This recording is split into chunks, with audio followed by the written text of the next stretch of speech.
aqui, impressionante como esse Nova Iguaçu subjugou o Vasco em 2 jogos e não conseguiu levar nenhum perigo contra o Flamengo. O Flamengo jogando abaixo, que já mostrou esse campeonato, e ainda assim foi tranquilo. De fato, eu vi o jogo também dessa maneira, meu caro Arthur, porque o Flamengo não fez um grande esforço, um grande jogo, mas ainda assim conseguiu administrar com certa facilidade até o jogo, né?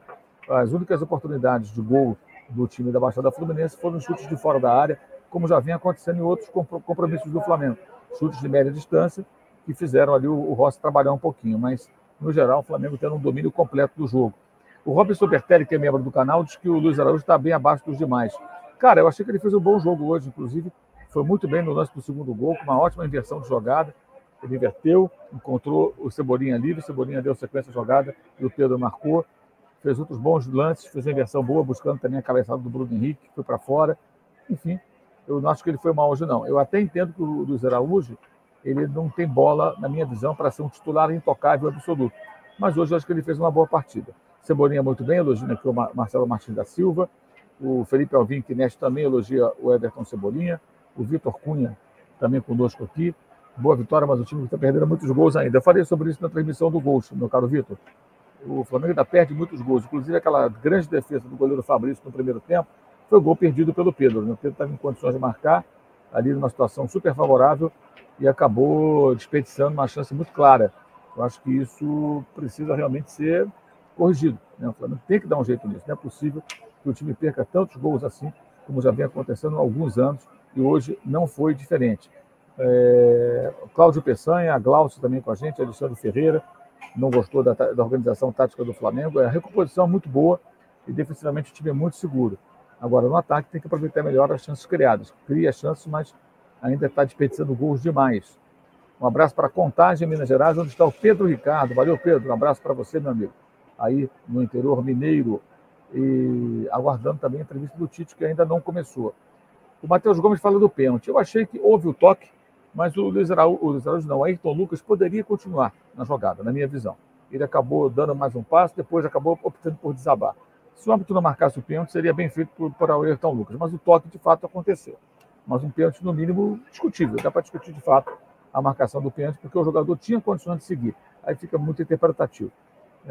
Mas houve o toque, de fato, acho que foi até forte bastante, mas ele dava para continuar de pé, ele acabou optando por cair. E aí o árbitro marcou o pênalti. Mas acho que reduzir a discussão do jogo a um pênalti é demais, né? Porque o gol do Flamengo também anulado pelo VAR não foi nada convincente, aquele trabalho do pessoal da equipe do VAR. E o Flamengo teve assim, uma superioridade tão grande, gente, muito grande, sem fazer muito esforço. Então, tem, meus amigos, a opinião de Mauro César a respeito do jogo. Cara, eu até anotei aqui 3 pontos para falar para vocês. Eu não tenho certeza se eu vou acabar achando o lance do pênalti no Ayrton Lucas, cara. Mas na hora que eu vi, eu falei, cara, o Ayrton Lucas cavou esse pênalti. O Ayrton Lucas deu uma cavada brava nesse pênalti. Realmente houve o toque, só que na hora foi claro. O Ayrton Lucas recebeu o toque na perna, ele deu um passo normal, foi dar outro passo e desmontou. Ficou claro no replay, se o VAR fosse chamado, o Ayrton Lucas poderia até ser punido com amarelo por simulação. Porque ele recebe o toque, recebe a falta, só que ele não cai. Ele não cai, o cara bate no pé dele, só que ele se mantém firme. Como o Mauro César disse, ele dá um passo adiante e depois desmonta. Ele dá um passo e cai. Parece que ele desaprendeu a ficar de pé. Isso poderia, não seria um absurdo se ele tomasse o amarelo por simulação, porque foi o que aconteceu.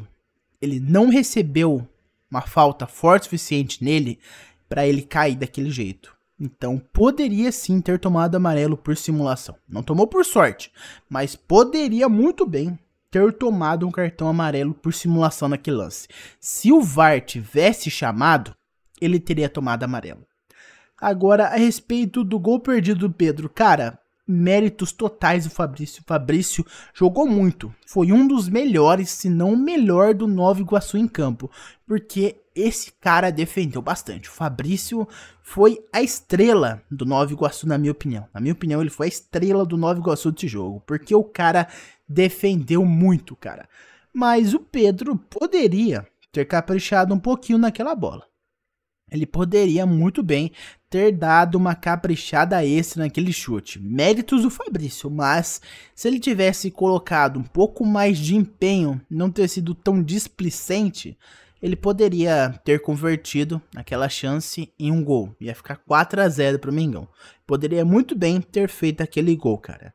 É que ele não caprichou tanto assim na finalização, mas ele poderia ter feito aquele gol tranquilamente. Agora, pra fechar com chave de ouro, o Luiz Araújo, cara. Quando eu comecei a ver o jogo, com 7,5, 8 minutos de jogo, eu já falei, cara, o Luiz Araújo não tá bem nesse jogo. Dos 10 jogadores de linha, ele era o que mais estava perdido. Luiz Araújo não tava em sintonia com o time, cara. Era incrível, ele se esforçava. Ele tem qualidade, mas ele não tava em sintonia, cara. Ele era incrível. É até estranho de se ver, porque ele tá se esforçando, ele tem qualidade pra isso, mas ele não tava conseguindo, cara. Era algo estranho, sabe? Ele não tava conseguindo entrar em sintonia com o time. Parecia que dava tudo errado pra ele. Era até estranho de ver, cara. Daí no segundo tempo ele voltou melhor. Mas, cara, primeiro tempo do Luiz Araújo foi triste de se ver. Foi decepcionante. Um jogador que eu acredito que tem potencial para se tornar um jogador titular. Daquele jeito, cara, foi triste de se ver. Nada dava certo pro Luiz Araújo. Era incrível. Ou seja, um chute na bola, uma disputa, uma falta, qualquer coisa. Nada dava certo para ele no primeiro tempo. Era estranho de se ver. Mas por enquanto foi isso, meus amigos. Muito obrigado por ter me ouvido até aqui. Deixa o seu like, se inscreve no canal e também aciona o sino de notificação. Eu vejo vocês no próximo vídeo. Um abraço a todos e até mais. Vamos, Flamengo!